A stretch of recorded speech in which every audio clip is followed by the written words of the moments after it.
So this one's a 1977 MC8, also converted by Custom Coach. And this is what's called an executive conversion, so it's not an RV per se inside, although it has some RV features, but it's more basically a corporate jet if you think about it, but for traveling around the country in a bus versus a jet. But that's really how it is designed. This one was originally built for Wendy's, which is why they call it Frosty, Wendy's restaurant.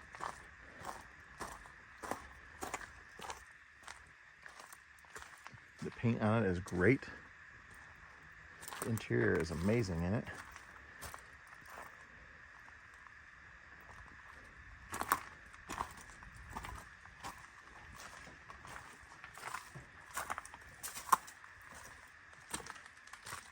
Super clean, super straight. Hop inside.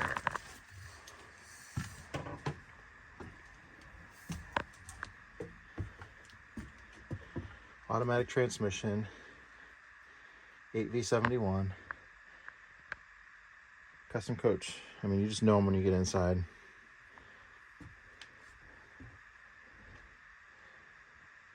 So if you had a venue that you could maybe park this at, or use it for transportation back and forth to a hotel from an airport or something, that would be a great use for this kind of a thing. So much better than a regular type of shuttle bus or something. So it's got multiple tables, seats.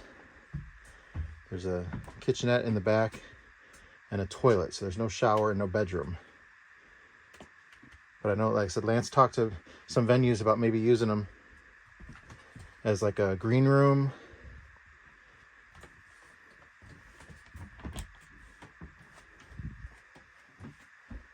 Here's the bathroom. So it's got, you know, toilet, sink, vanity mirror,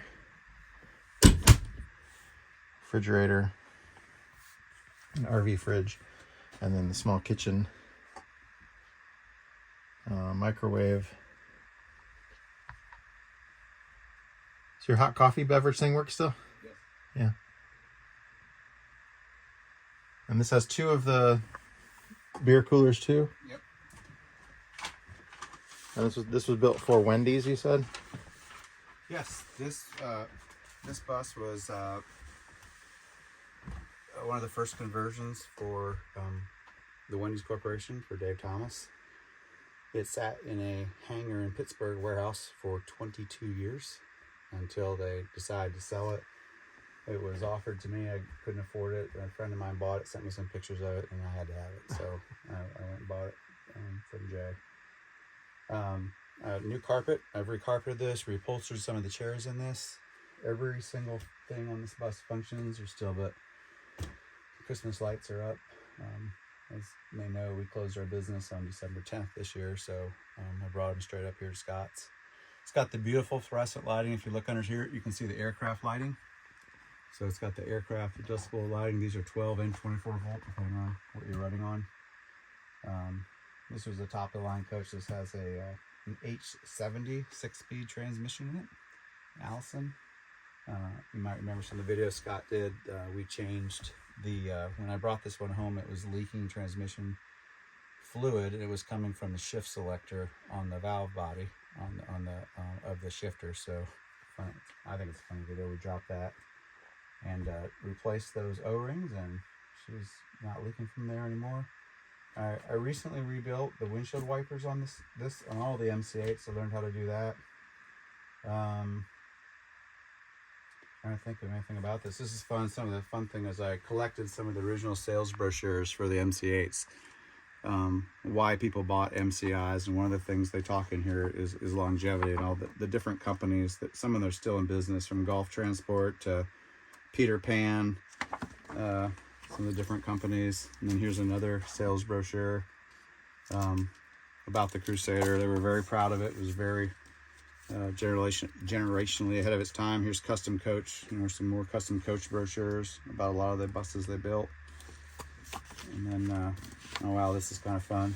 This doesn't apply to this bus, but one of the other buses you'll see Scott do a video about is Big Mac. So this is the one that Ray Kroc had built and given as a gift to, Michael Delegati. He's the guy that invented the Big Mac. So here's some of the original letters going back and forth, and the original $193,000 to do the conversion. Here was the shell. That was in 1977? 78. And then this is the shell was $89,000. I've got the original receipts. I have 40 pounds of paperwork about that particular bus. Of course, that's not this one, but here's the original swatches from the interior. Kind of fun. Here's a operator's manual for one of my MC5s. It's just a little treasure chest of everything. And each bus will come with the documentation that goes with it. Does this bus, you know how many miles are on this bus? Yeah, that's correct. Whatever that says, is it 300 and some? 329?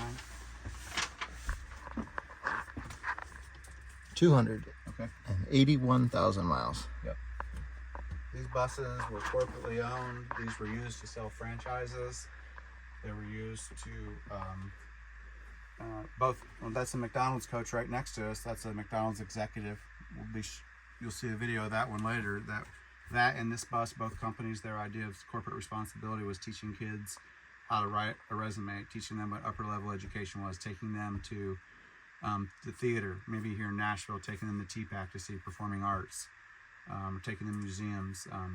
Both companies were champions of that.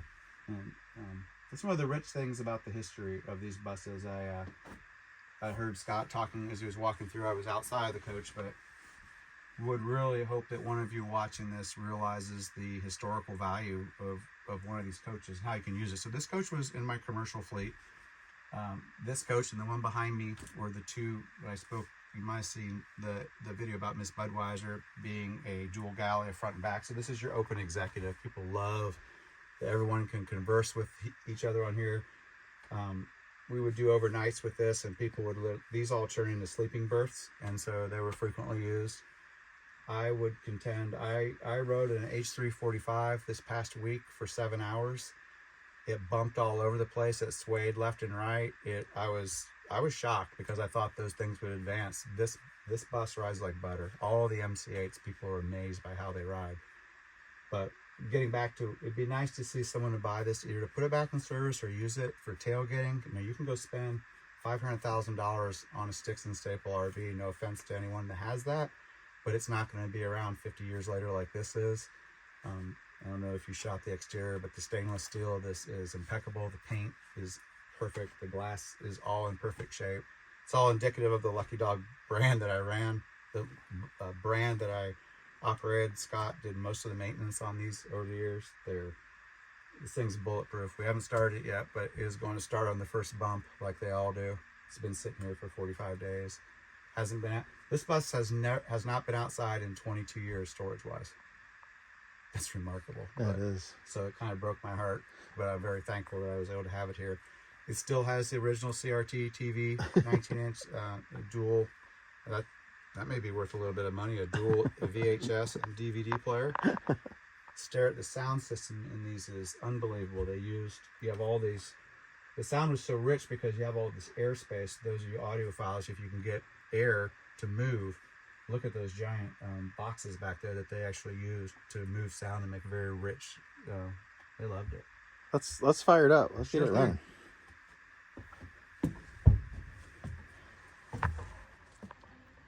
Yeah, go ahead and start it.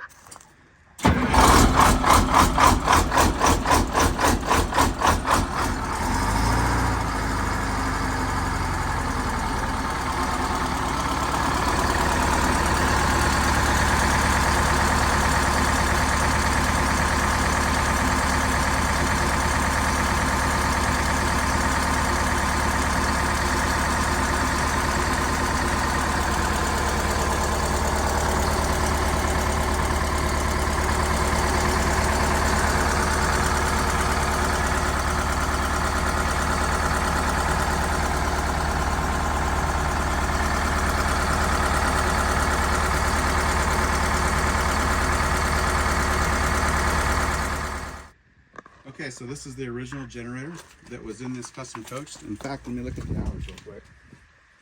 This is probably one of the finest example custom coaches you will find because it was in service and then they parked it. The generator is 2,848, so she's just getting broke in. This is a Perkins. It's a 4108. It's found in custom coaches, and all of you boat and sailboat owners, it's the most common sailboat diesel direct drive. So it's on a slide here. You unscrew that, the whole thing slides out. This piece is ugly, but the rest of the engine is relatively clean. And then this is the start system over here. It runs off a larger, the reason that they had such a large battery back here is all the custom coach 12 volt systems ran off of this battery. Oh. This coach has an alternator that's connected to the engine, so it's always charging this battery. So there's a direct alternator with a regulator. So there's two alternators on this engine. One's 24 volt and one's 12 volt. Correct. 24 puts out 220 amps, I believe, to run the air conditioning. All of these MC8s, the over-the-road air conditioning works. And The factory bus coach air works. Yep. Everyone Plus, you have the additional air that you can run with the others. Correct. Everyone told me I'd never get that going. I got them all going now. The only one that doesn't have it is Miss Budweiser and Ironman, because they were pulled out by previous owners. All right, so to start, again, this hasn't started for 45 days. Yeah. Got it. It's dead. Battery's dead.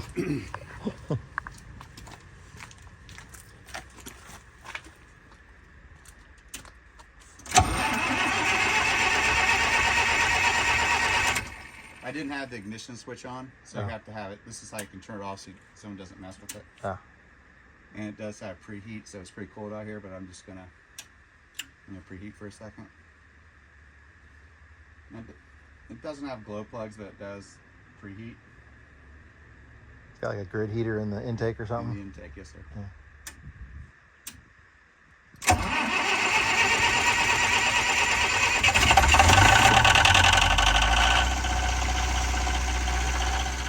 Well, this bus is for sale. I'm going to put the link in the description, so you can click the link and go to the website and see all the information about it, lots more pictures and other information.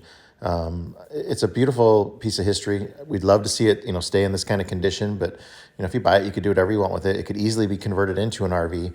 I mean, this thing was delivered straight from the factory to custom coach and then to the client. So it's never been abused like a regular bus. If you're looking at purchasing a bus, I mean, this thing is coming right out of commercial service. It's in excellent tip-top condition. It doesn't have any lacking or missing maintenance records or anything like that. Everything's been done, and there's no overdue maintenance that hasn't been done on this bus. So it's in very, very good condition.